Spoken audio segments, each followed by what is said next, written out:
Hello, everybody, and welcome to Mass Effect 2174. How's everybody doing today? A little stressed. Oh, turn up the volume. There we go. A little I'm stressed. not. I'm so relaxed. I counter out Rick. I'm loosey goosey. Which is a weird saying because geese are probably the least relaxed creatures in existence. They are very uptight about everything. They have something is always wrong for a goose. Geese, and it's you. Goddamn You asshole. are a problem. There's that joke out of the way. Done. Sold. Okay, I'm glad we all made our way through that. Okay. All right, last session, Frank wasn't here. Aaron was. Oh, wait. Flip.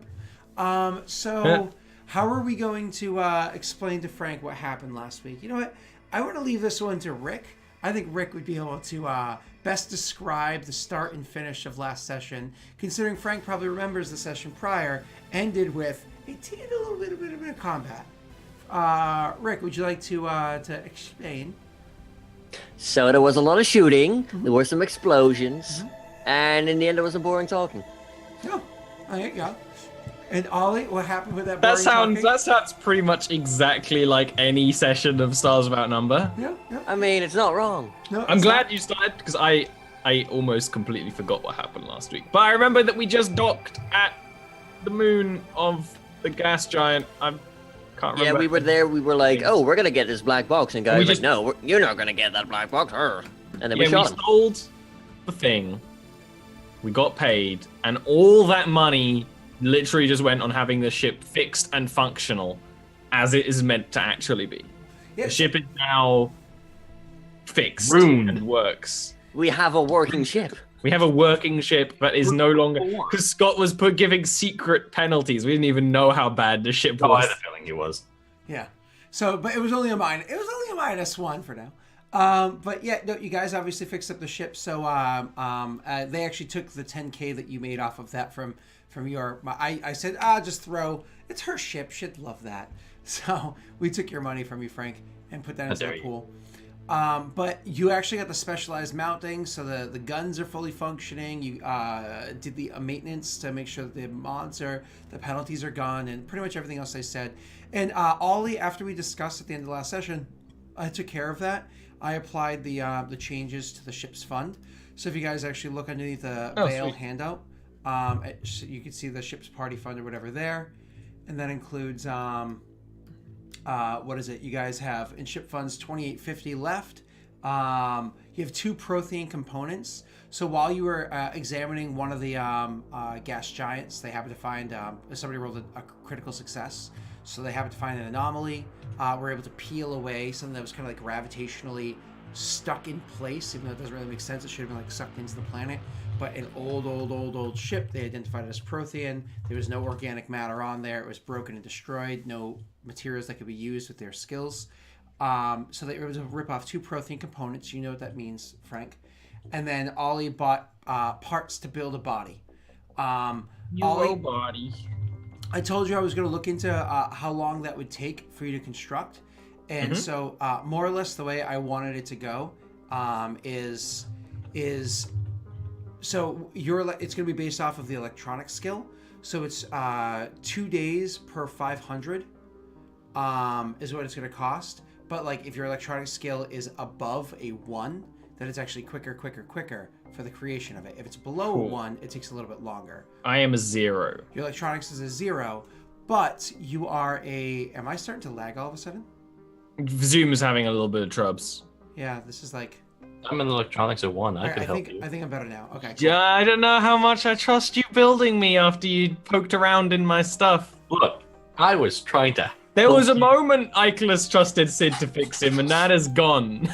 Look, not only did she try to make it more efficient, she set up a system so it will vent the excess heat, which should make it even more efficient. I think that even happened last week, Frank, where Icarus was in his room while this happened, and like, I think it was Rico just like, Icarus acknowledges it, like looks at the vent, groans. Just like a little... This is the thing. Face just on there. It's like, hi. It literally did happen last session too, because I had to add that in there for you, Frank, since you weren't here. So because your skill level's a 0, I would actually increase that to 3 days per 1,000. And how much are you spending on it? Is it? Did I say it was? It's not. We said 9,000. You said 9,000. I was charging on parts, but the actual cost is 7.5. So that's gonna be 21 days, 3 weeks. Okay. So that's what it'll take you to craft your new body. Because there actually aren't rules for how long it takes to craft the body. So I was like, hey, let's just have fun. Yeah, it's just that they're not. They're between settings. And rule sets and things for being a robot. So you guys are currently kind of like floating around in the ether. You've completed a job, done all that stuff. Landed on Oliviera, which is the moon that's circling the planet of Silva, which is the planet that you are on the mining facility for. Cool.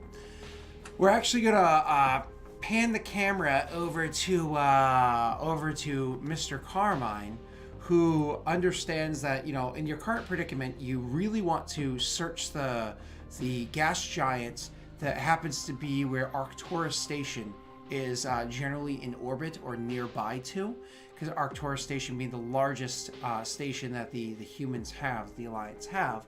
Obviously, not just letting any Solarian vessel or vessel in general go around those planets and look for things that the humans want.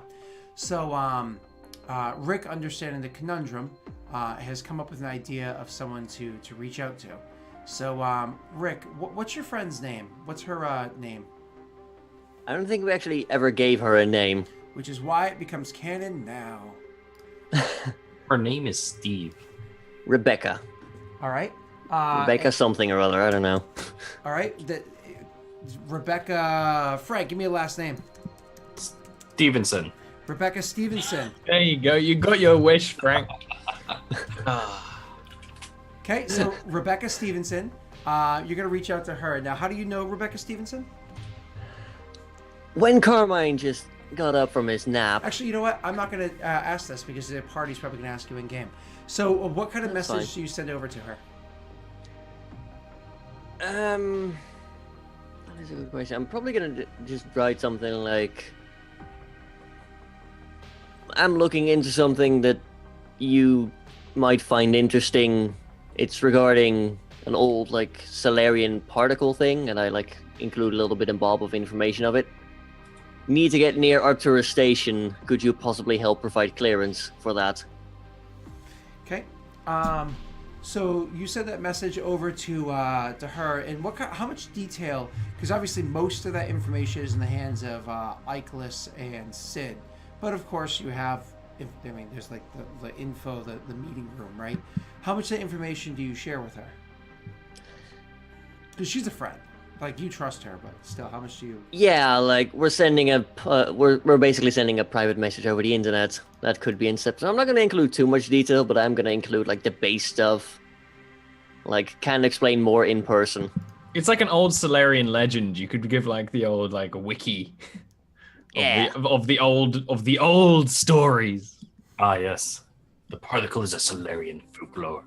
Well, it's because remember, we were only told this once, but it's kind of important. What the particle is a link, an evolutionary link to a new kind of life that is not carbon-based. Mm-hmm. So that's huge. Space squids. It's huge. Yeah, I don't know if any races in Mass Effect are not carbon-based, aside from Geth, who are probably silicon-based. Are they not carbon-based, considering they have steel bodies? Well, I am willing to bet Geth are not made of steel. Well, they have metal, and metal. They have is some made metal. out of, Steel platforms are Geth as inefficient being- for the Geth consensus. Yeah. I don't know. I actually don't know if anything's not carbon-based. They'll be made out of slag if we meet them. Alright. Okay, that was the thing Good. that just happened. You're left on your own now. Yep. I'm not giving you any more lore rolls. All right. So, anyways, you toss the information her way, hey, can we da-da-da-da. So she actually will respond to you after a couple of days, and that's fine because you're looking to kill time on the planet anyways. She actually responds to you after a couple of days inform you, because you're like, more or less, can we meet up in person? And she informs you that while you guys are, of course, in the Arcturus stream, she happens to currently be over in the... I believe she's in Artemis Tau right now.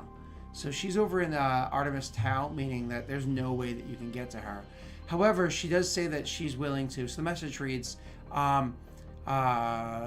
you just use the name James Carmine or Carmine? Just use the full name. Yep, okay. She says, James, it's so wonderful to hear from you. It's been far too long.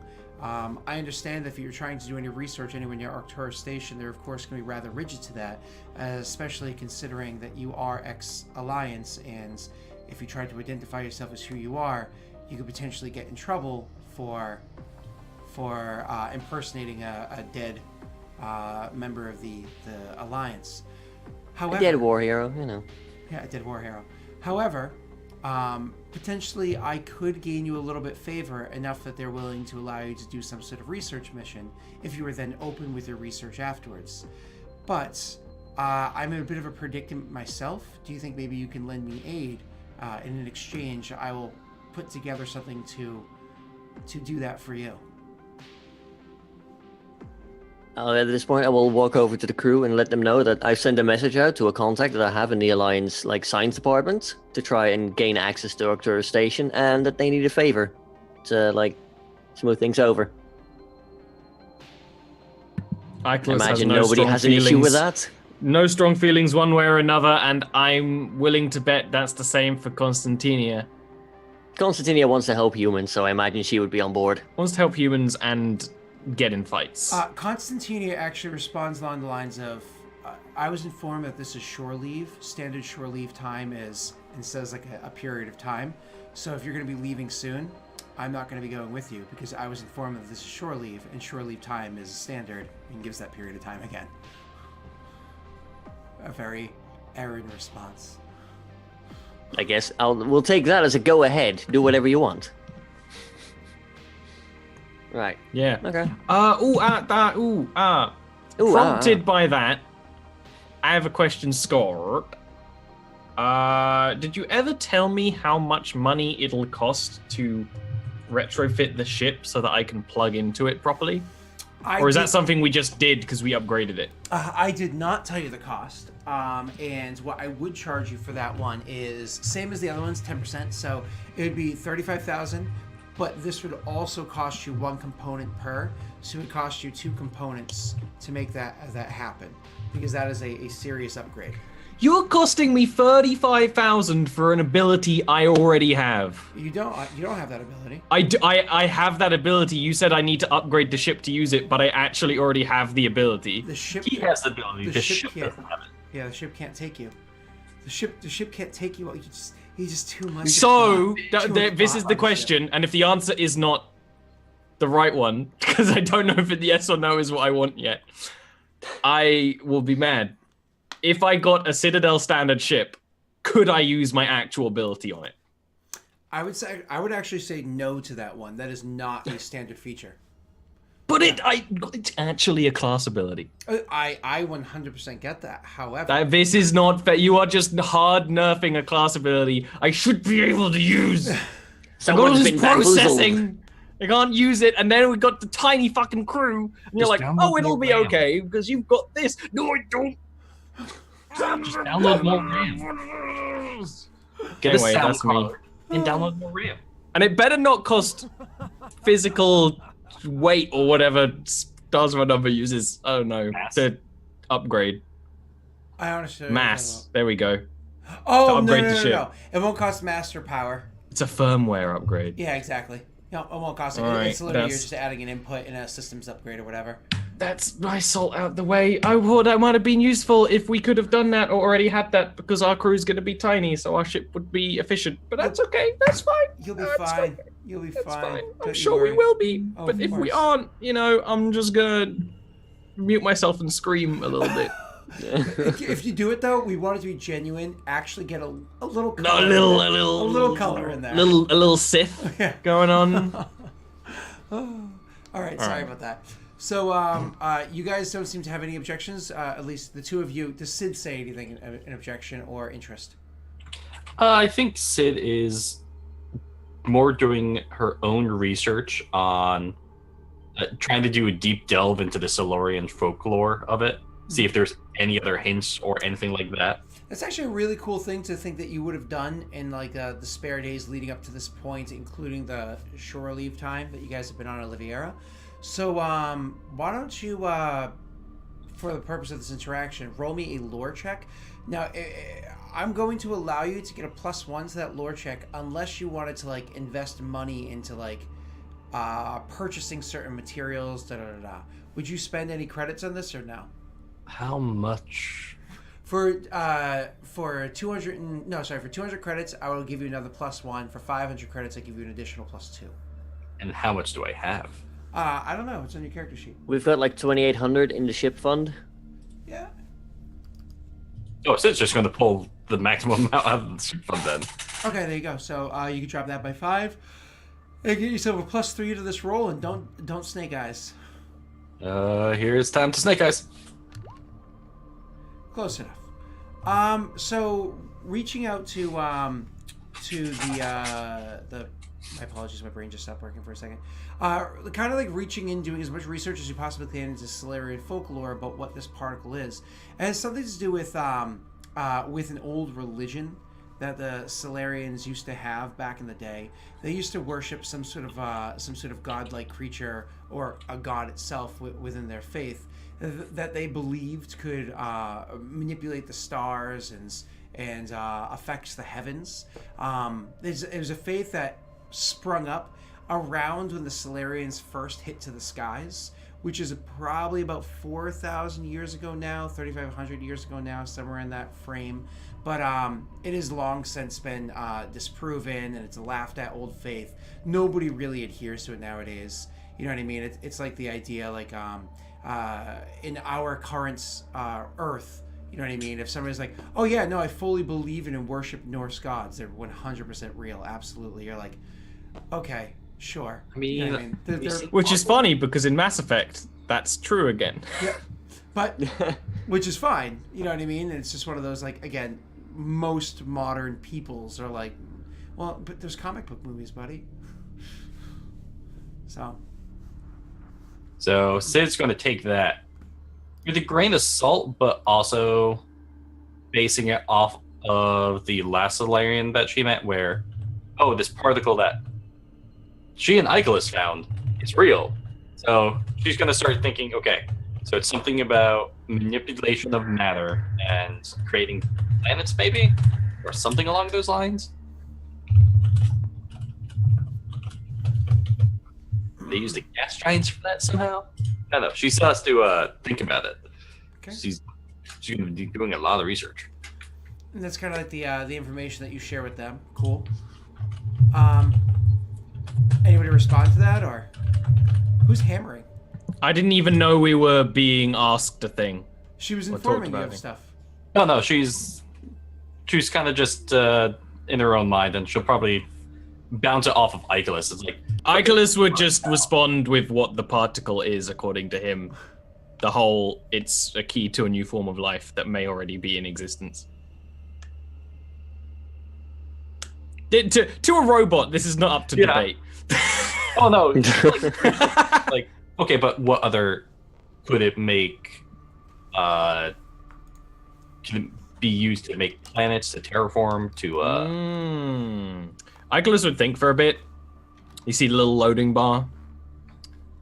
The heat gets vented. I have not considered other possible uses for the ancient particle, which may explain its relative rarity. It's entirely possible that it is something the Protheans used. because it could be a building block for other things. And it may perhaps have dangerous uses, which means we should be quiet in our research of it and not sending stories to everyone. It's not sending stories to everyone. No, he just says that out loud to the room. I thought something Which happened. is probably just us three, because it is just us three. Because there's no one else on the ship anymore. Sid nods, folds her arms, and says, I'm going to keep researching it. I'm never going to use particle in any of my search engine things. I think that should keep us safe-ish, I think. By the way, it's my $500, and she just walks off after saying that. Perfect. All right, so neither one of them answered your. So Carmen I kind of did. pulls over. I answered as best as I was questioned. You misunderstand what I'm saying. Carmine, you walked there and it was more or less said this stuff to them, and they were just kind of like, no objections from the two of them. Our own thing. Sid talks about something else entirely different. Eichlis responds. Sid walks away, and you're just kind of left there with like, okay. We tangent That's how this inside a tangent. works. I was like lost in Family Guy space for a second there. You're fine, Frank. So what do you do, Carmine? The plan is on. You know, they had their chance of like, nope. You're like, okay, well, I trust her. So you're gonna go back and respond to her. Yeah. Terrific. So she responds to you saying that they've been. So after you kind of say, we'd be more than happy to help. Just let me know where, what it is. But you probably also give her the caveat. We currently can't travel terribly far from where we are because the condition of our ship is not very great. But I imagine you put that in a much more Carmine phrasing. So We're flying a scrap heap. this bucket of bolts can't get too far, you know. Like, all right, so so she responds to you saying that the research team that she's currently working with happens to be working in close relations with the Taurians in an attempt to build a greater bond between their scientific community and ours.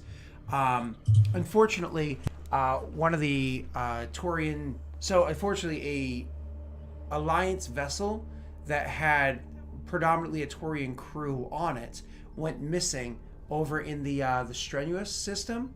So, the concern is that they haven't informed the Taurian hierarchy yet because they didn't want to raise alarms or cause concerns because everybody's still, even though it's been years, still on that teetering edge of who knows if war could break out if the wrong thing is done. So they're hoping to resolve this issue as quickly as possible. But once again, the Alliance is like, we could send our own official people to look into it. But if we send our official people looking into it, then unfortunately, it's on record that we knew this happened and didn't inform the hierarchy about it. So they're hoping to fly under the radar by having private contract take care of it for them. So she says that she of course trusts you with this issue and to make sure that you bring back whatever information you can, hopefully all of the Taurians safely to them. So again, they've gone missing from the Taurius system. Yep. They were supposed to be doing a little bit of work over in the Zawin, the planet of Zawin. I've never heard of that planet, but that's fine. That's perfectly fine. You don't worry about it. So, of course, you go and tell the crew and look it up and everything. And they can plot their course from where they are to get there. The Taurius system... where's the name of the system again? So the Strenuous system happens to be in the Horsehead Nebula, which is 2 jumps from where you guys currently are. So you're welcome, of course, to make that jump. Frank, it's exactly a DC 10 for you to do a 2 square jump for yourself. So you can just... no problems. And what is it? Every hex is 6 hours, so it's literally a 24-hour jump to get exactly to... Wow. Yeah, to get exactly over there. So after about 24 That's fast hours... as hell. Yeah, after about 24 hours to fly over there, you're going to appear in the PAX system. Yeah, that's right, PAX system. And I want to drop you to, bam, Horsehead Nebula. So, oh, you know what I didn't do? I didn't bring over your little piece so you guys can kind of see what you're doing. 1 second. Command copy. Command paste. So you guys appear in the PAX system. So as for the PAX system, I'm not going to go into too much detail because honestly you don't really care that much about it.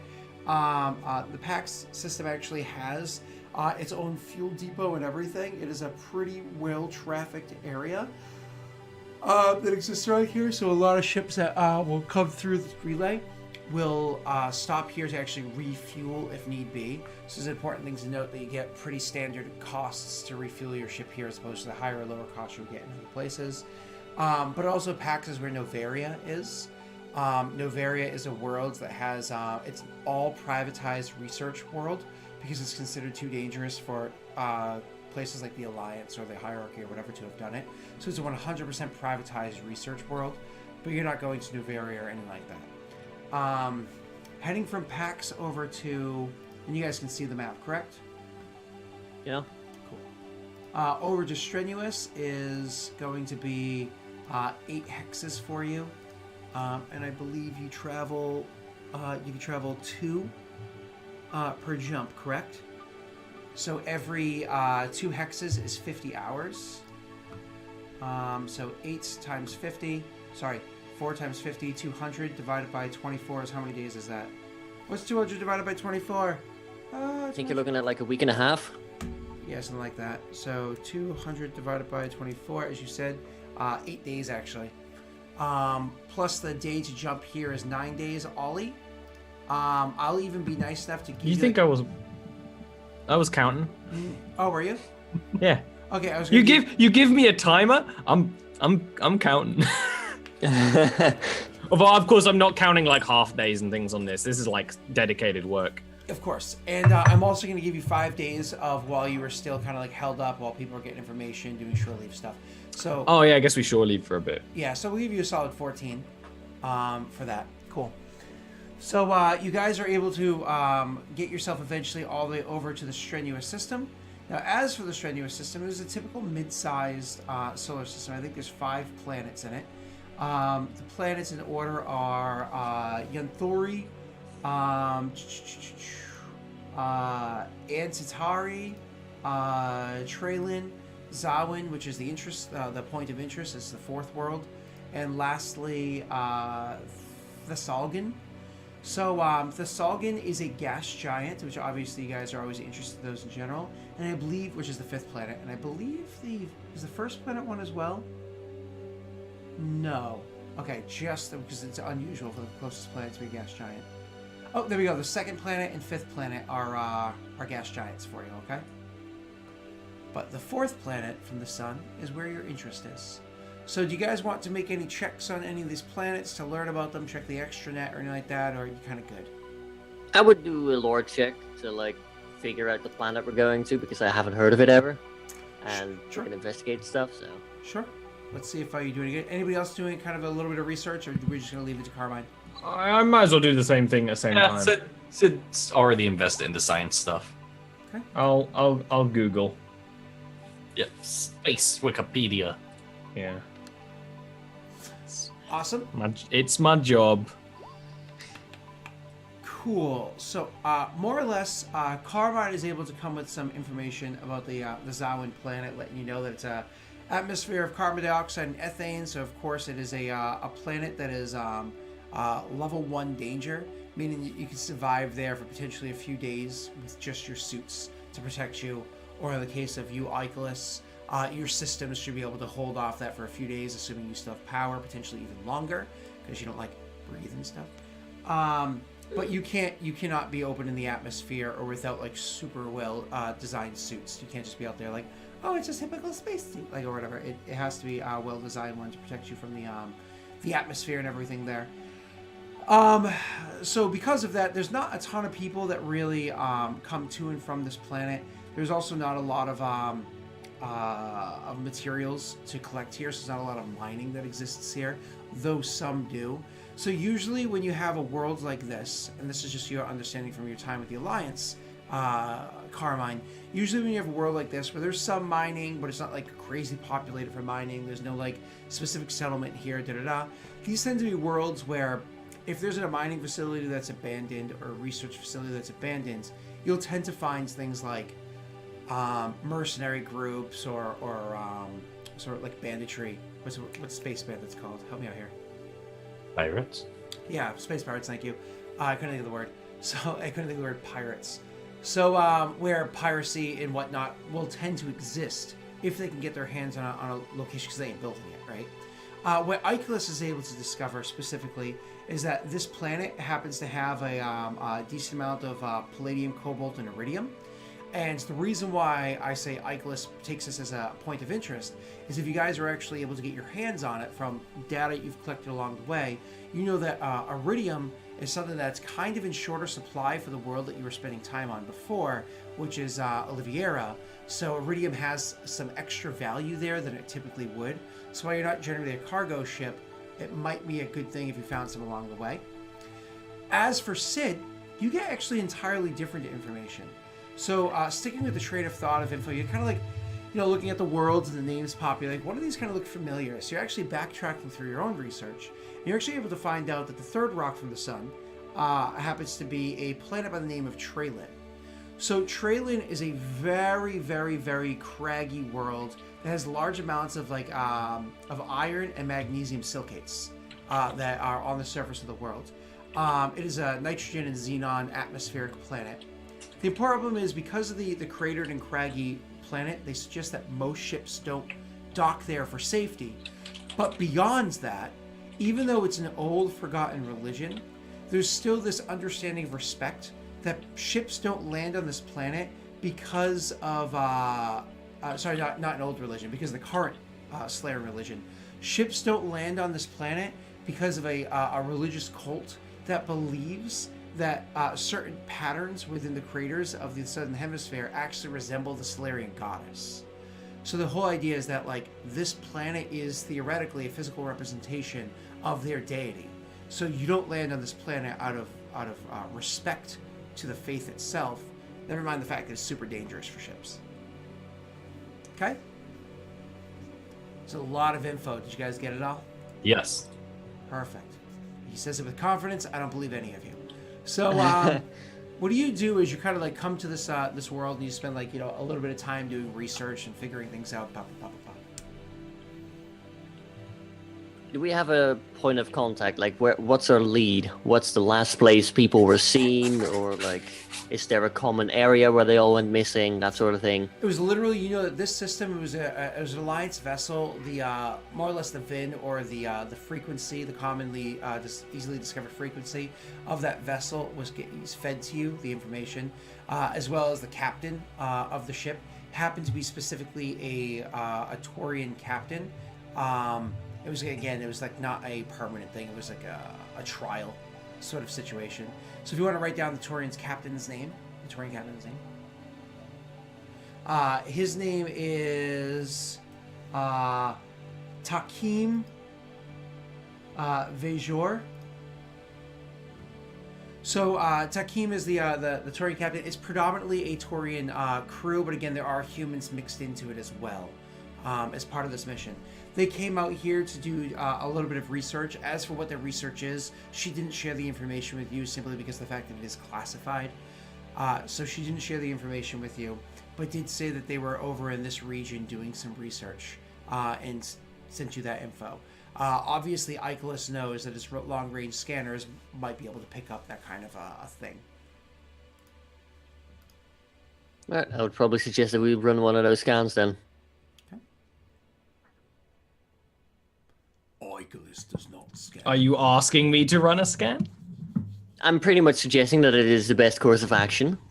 It is. What are we optimal. looking for exactly? Not that it matters while I roll dice. Okay, Google, run a scan. We're looking for a sign of the ship, basically. It's like, hey, we're here. The ship's missing. Okay, they were on a Let's ship. search for their frequency. We might pick up, oh, hey, they're over there. Intelligence perception? Intelligence perception, correct. I'm gonna dump a little processing. Ayo. Because Carmine's monotone voice led me to believe that this was important. I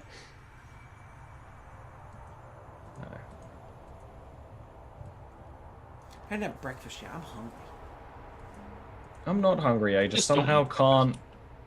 I haven't woken up yet, even though I've been awake for 4 hours. Can I just say, I love when we're missing one PC. I love when we're missing one PC, but not Frank. Because Frank has a green screen, so it's the same image backdrop behind all of you guys. So when one person's missing, the image behind Frank kind of bleeds into another window, and to me it looks beautiful, which is the reason why I do it, right? But if it's just Frank, it's oh, Frank has a spacey backdrop. I guess Scott does too. That makes sense. You know what I mean? Sorry. So with your perception check of a 10, Yeah, it's not very great. No, you're fine. You're able to spend a few hours throwing out the long range scanners. More or less, you just kind of like blast out, scanning around, not finding information immediately. Excuse me. Long range scanners blasting out, and you don't get anything immediately. So you kind of like try to pick up the chatter of the frequencies that are bouncing off of all of these celestial bodies as well. Was kind of like bouncing off the moons, broadcasting off of them, so on and so forth. And you aren't able to find anything for a little while. But after about 3 or 4 hours, you finally do pick up a very faint signal. As a matter of fact, it's an old distress signal that when you look into it, Ikelis, so you grab this thing, you're like, this seems like it actually might be a distress code. You go and you look into it and do a little bit of research, kind of like unpacking what that is, and you realize that the entirety of the broadcast didn't even play out. It was a very, very short broadcast that was clearly interrupted. It was a standard Alliance distress signal saying, more or less, SOS, need aid, and then it kind of like cuts there, and didn't even get to broadcast its coordinates or anything. Are the people we're looking for Alliance? Correct, it's an Alliance vessel. I only heard that they were Turians, so it was a question. So does that have like a ping of like where this last went off? So what you can do is you can actually triangulate where it was that kind of came from. So you're welcome to make another check to do that. For this kind of a check, you can also use your sensors because they get the +2. Or you could try to do it without the sensors. I keep forgetting that the sensors have an extra +2. Oh, I'm sorry, you didn't use that there. Huh. No, I have my +2. I have never been applying the +2 for the sensors Aside ever. From, like literally the first time. First time you told me that it existed. Yeah. Oh, that's funny. Oh, wow. You might want to check that like every time. Yeah. I will. You know what I could do? I could try to make a macro for you that says like ship sensor array. That works. I don't use macros very often. I'll show you how to. I just need to like stick it somewhere on my sheet that isn't the bottom. Gotcha. So anyways, moving on. So you are able to do either the sensor thing again, or you can do a decryption check, intelligence, to kind of like do it yourself. I'll do the decryption check because that's slightly better, and I still have a +2 on that because of processing. But yeah, I've just been applying processing every time instead of like using the native +2. So it turns out I'm even more of a beast. In any way. What was that, Frank? Can sit assist in any way. Oh, that's actually a really good idea. So, do you report any of this information before you kind of jump into trying to unpack it completely? I mean, I see literally no reason why not. It's one of those things where, as is sci-fi, here's the distress beacon. Let's broadcast it through the ship. Okay, so you do that. Sid, you can kind of go and offer your services for the... because you're actually familiar with triangulating safe... Because of your time on the planet, you guys had to use a lot of, like, older ways to figure things out since you didn't have super high-tech message delivery systems. You, like, had to ping information back and forth. So you're able to lend a little aid. If he is doing a decryption, Sid can either aid in the decryption and give him a +1, or you could try to build something to assist with an electronics check. I am going to try and build something to help. So, All right, I love the idea of that +3, but I guess I can't force you. What? So I would have had a +3 if you helped. if it was a flat aid. So instead, she's going to try to do a little bit better for you. Build something that might help too. How often are you gonna get a chance? I mean, I have a -1. Yeah, I'll do decryption. If Ikelis like points that out, it's like it would help me more if you. Oh, Ikelis wouldn't care. He would just be doing it if you wanted to help. He wouldn't stop you. And I'm just gonna do electronics then. Okay. Do your thing. How often you get to build a device? I got 9. So you're able to more or less, because you're familiar with, as I said, triangulating and stuff like that. So you barely got to open one of those towers before, right? One of those processing towers. But more or less what you do is because you had seen it, you understand the components to it, you actually are a bit of an engineer.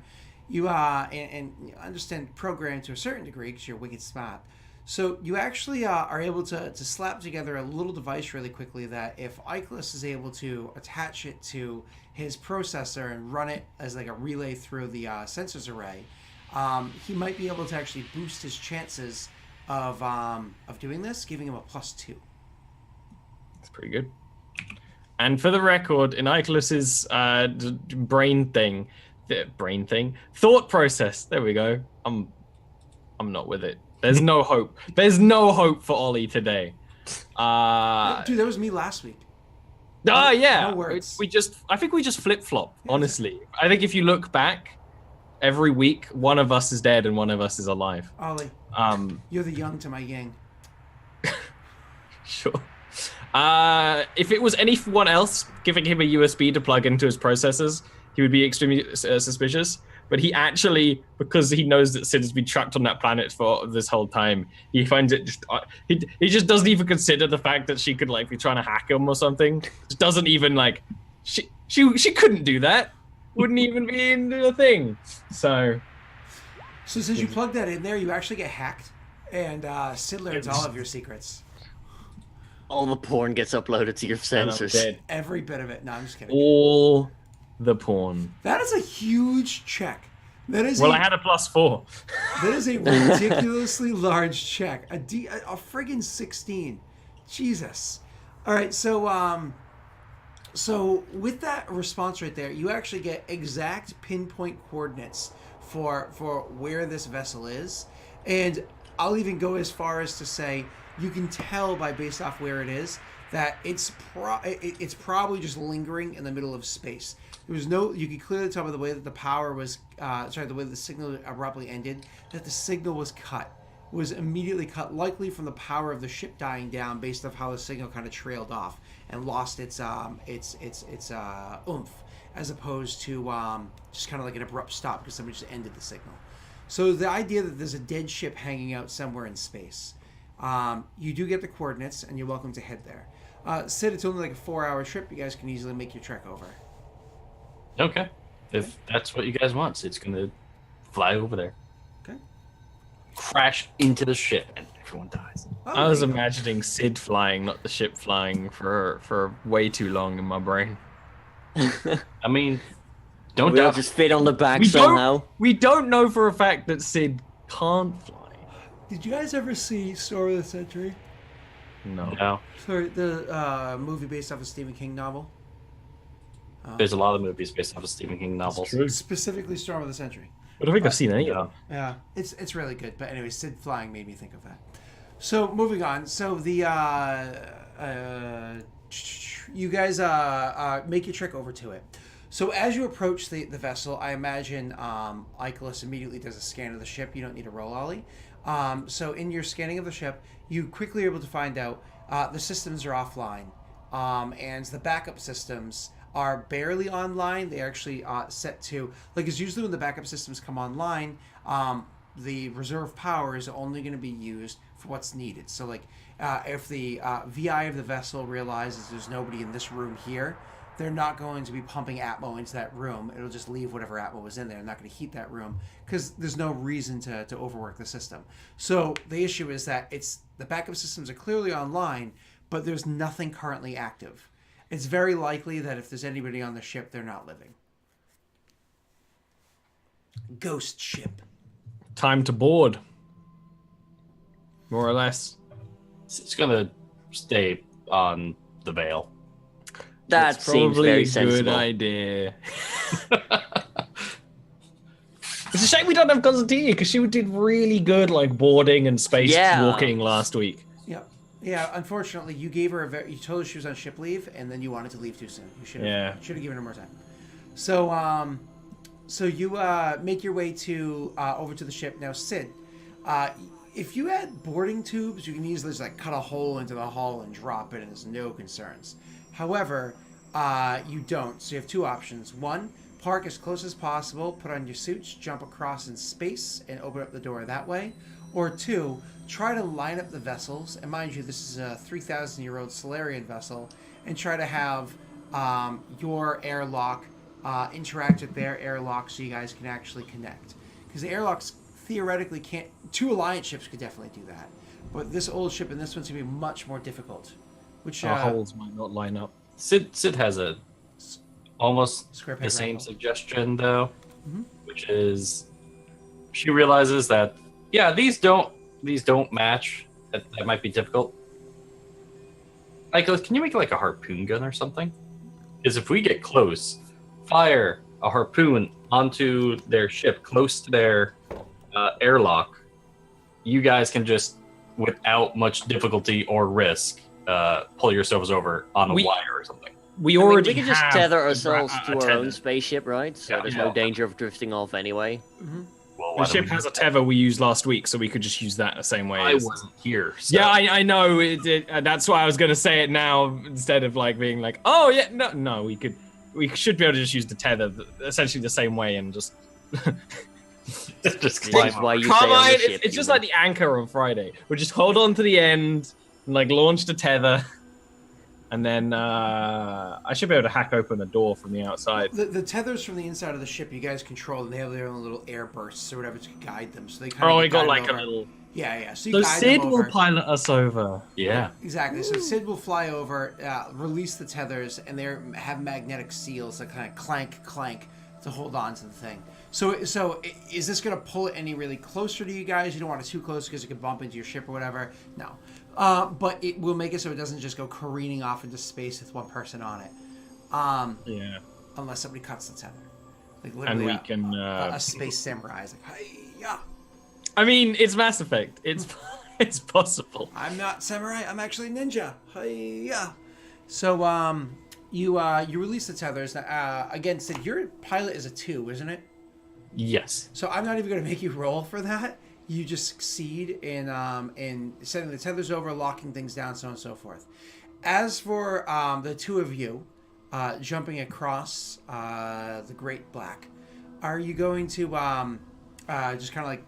Well, you don't really have jetpacks, but your suits have basic controls. So just use that to jump across. You're going to specifically use the tether. Like... Use the tether.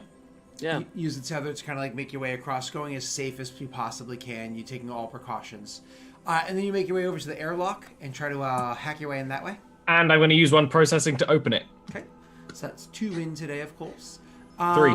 3 in today, of course. So Don't worry, Scott. I know. I'm counting. So you make your way over to the airlock, and as soon as you get there, I imagine before Carmine even, because you move slower, right? Before Carmine even finishes getting his body up to look at Icarus, to like, you're gonna open the door. The door is already. So, because you were obviously Organics first. I whip out my shotgun, and I lead the way. Yeah. And then we like mag boot to the deck. And I just float in, like, whoa. So you guys exactly that. You mag boot. You go in there. You allow the airlock to. As soon as that shuts, Icarus, you can see that obviously the system, while it did welcome you aboard, it's going to take a little bit more prompting, but don't worry, it's part of the processing you did before. You go over to the other terminal and hack into it to more or less make it so the system is currently recognizing the two of you as life form, or at least him as life form, to give appropriate atmosphere to. So because the ship has been in this dormant state for some time, it takes like a solid minute before the atmosphere of this inner airlock is fully brought up to a standard, because it takes more time to like, pump the correct amount of stuff in. And then the immediate next room is already starting to fill up as well. So as the secondary airlock door opens up and you guys are standing within this Alliance vessel, you can roll me a lore check to get information about it while I'm talking. You can already tell, like you can see on your HUDs, that the O2 levels and the warmth levels and whatnot in there on the ship for you, Carmine, will probably get to safety within the next couple of minutes. So you just leave your helmet on for now, and then you'll be fine to be walking around. All right, so you guys do realize this vessel is actually a relatively new one. The vessel based off of like the model number that you see on it as you're like walking by one of the terminals, the structure to it, so on and so forth. It's probably about 5 years old at most. It's definitely a newer vessel that the Taurians are flying around in, zipping through space. What's the ship's name? Like, I imagine we can see that on like a console or like a nameplate somewhere. Yeah. So because of the fact that this is a frigate, one second. 1 second. Bu- bu- bu- bu- bu- bu- bu- bu- bu-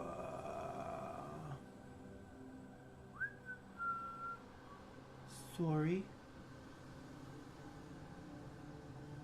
I don't have. Because frigates are named after. Oh. This one is. What the hell is it called? God damn, I just remembered. Give me 1 second. Hold on. Motherfucker.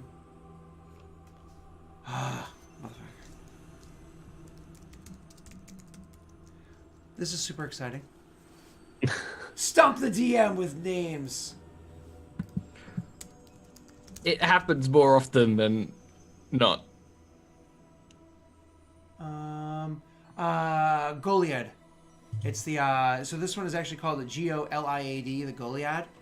So Goliad is a Mexican battle.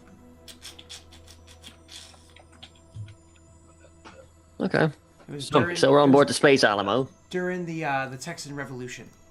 Not the Alamo. Not This the was Alamo. Goliad during The Alamo probably exists. That's what we will was have a next Texan season. victory. Come on. It's a show of Space Hulk, because of course it would be.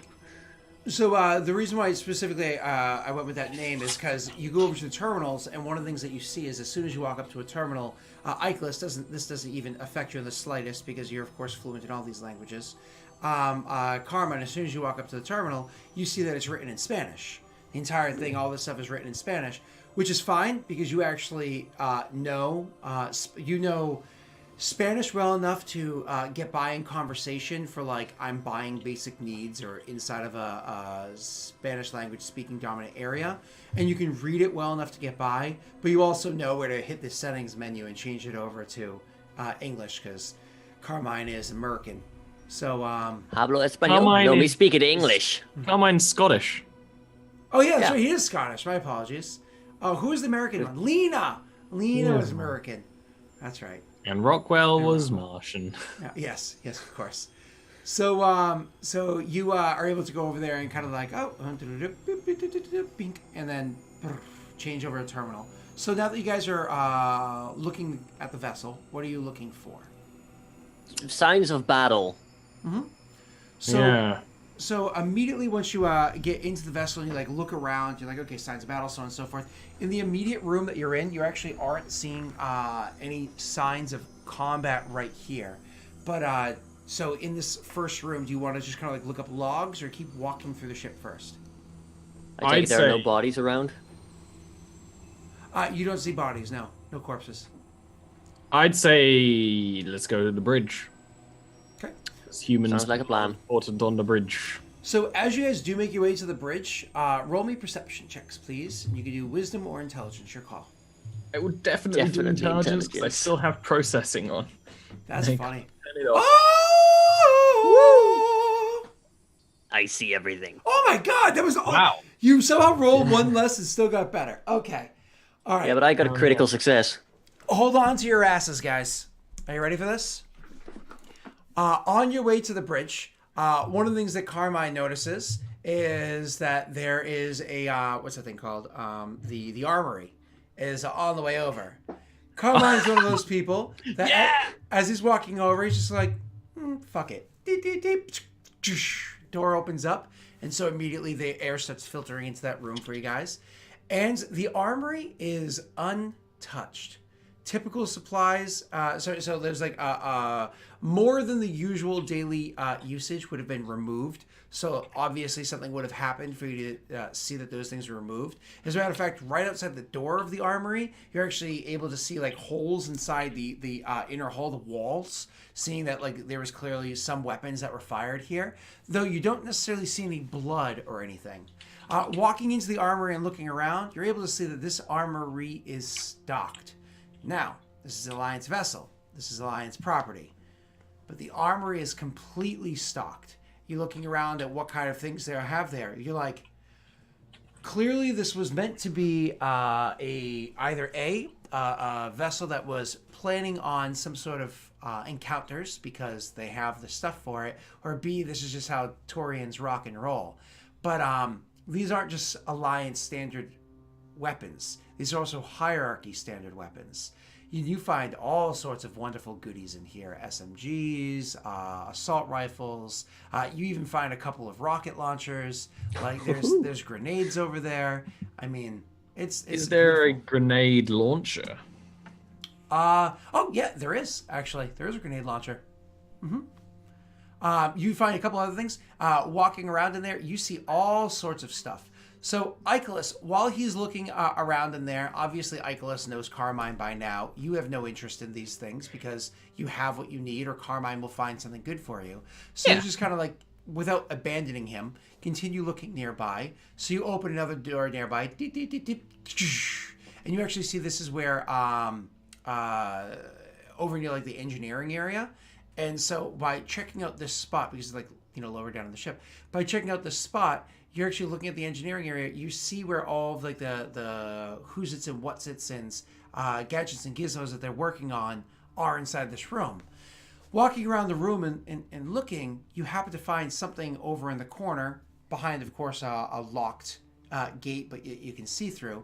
You happen to find a really good-looking chassis of Alliance creation. Oh. Hello. What type is it, more or less? What is it designed for? Yep, I'm trying to get there in 2 seconds for you, Ollie. Because I honestly didn't expect critical successes. My mistake. You guys do it very often. That is under... Almost there. It's above factions. Oh. Where are you? Is it under the transhuman area? Chassis? No, I think so. Under starships, Because my rules are in like 2 different places. Unfortunately, yours are actually in like 4 different places. It's like, again, no books are designed. And it depends whether it's specifically a humanoid chassis or if it's like a drone rig. That's a different area as well. Yep, and like of course. vehicles are a different area as well. There's a lot of different stuff, It might be better for you to tell me what type of thing it is, and then I can find it for you. I mean, you probably even know the name once I said it, but it's the one that you and I were talking about forever ago eventually getting. Oh, Jack. Jack! Oh my god! I could not think of the name of it. Oh. So it does happen to be a Jack, which is, here we go, page 257. So you do find a Jack there.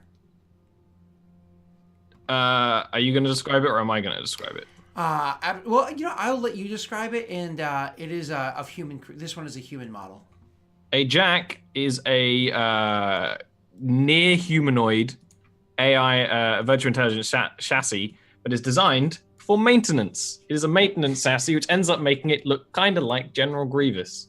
It has multiple arms. It has sections with. It has 2 main arms like a humanoid, then other arms in the chest cavity that can come out and do smaller jobs with a bunch of toolkits inside the body. It's a lot. Whereas the box that Icarus has is like clunky and slow. This is like an actual, like dexterous, near humanoid until it isn't lanky little design. And probably like most Mass Effect robots, it has like all sorts of displays for a face and things like that. It's probably white because it's robot, right? Yeah, human. Yeah. Well, it's that almost like mother of pearl or like grayish kind of color. Yeah. With stripes. Yeah, exactly. And red lights, because that's how humans designed their robots in Mass Effect. But it also has like the Alliance design, like put on the shoulder and stuff like that. So it has like its VIN number right across like the chest area. So you can actually see a Jack sitting there. It's brand new, and with like a quick scan of it with yourself, you can see that currently there is no VI that is housed inside of the chassis. I will just say to Carmine's like, when you're finished, I have found something. So, Carmine, what are you doing over there? Or better yet, before whatever you tell me you're going to do over there, we're actually going to take a quick break, and when we come back, we're going to talk about all the goodies that Carmine has scouted for. So if he chooses to steal from, take from this room. Procure. I will see you all in a few minutes. I'm gonna eat me some food real quick. Ooh.